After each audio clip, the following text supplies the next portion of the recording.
So we have some interesting developments.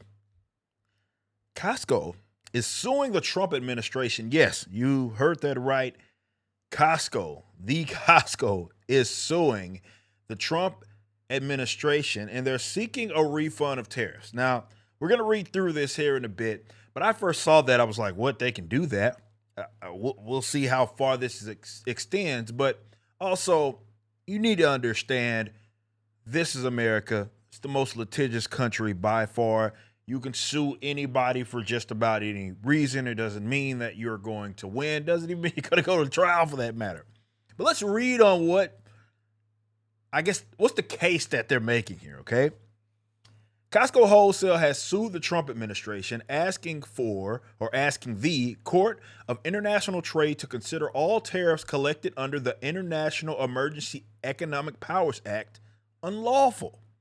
The company said in a filing on Friday that it is seeking a full refund of all duties under the act paid as a result of President Trump, his executive order that imposed what he called reciprocal tariffs. Because the IEEPA does not clearly authorize the president to set tariffs, the challenged tariff orders cannot stand, and the defendants are not authorized to implement and collect them, Costco's lawyer writes. That's interesting, says the Supreme Court is reviewing the legality of Trump's sweeping tariff agenda in oral arguments in early November. Justices appeared skeptical about the government's case to let them continue. Both conservative and liberal justices asked tough questions of Solicitor General John Saar. Though some of the conservatives seem more sympathetic to his arguments, Trump became the first president to ever use the IEEPA law to impose import duties. Lower courts earlier ruled against the administration's use of the law, but kept the tariffs in place while the case was being argued. Costco does not say in the filing how much the duties have cost the company.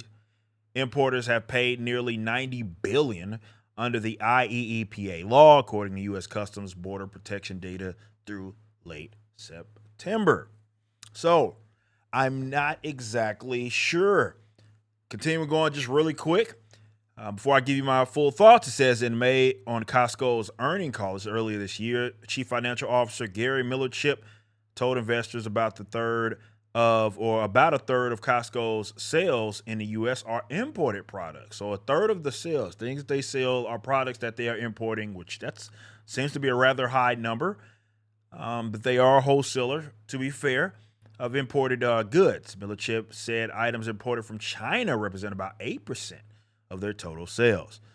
Now, again, I'm sure that they're going to be arguing the legality. Everybody's going to argue the legality, but I think specifically what's important here is that it's because of the law that was rather invoked by this administration that they are claiming that this is illegal. And as acknowledged in this article, Trump is the first president to use, not to advocate tariffs or anything, it's specifically to use the IEEPA law to impose these import duties.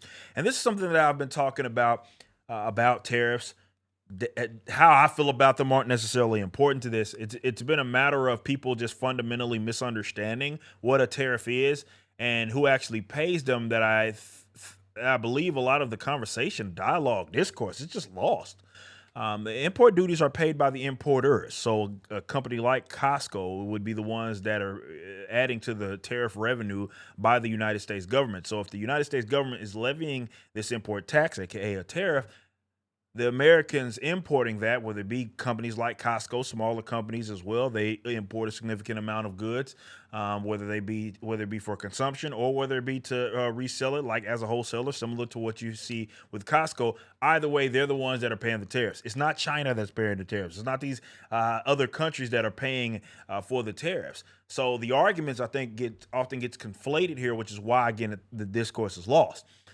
Because some people understand that this administration, whether you believe it's going to work or not, is using this more so as a tool to try to incentivize Americans to manufacture and do other things in this country instead of going to these more external cases.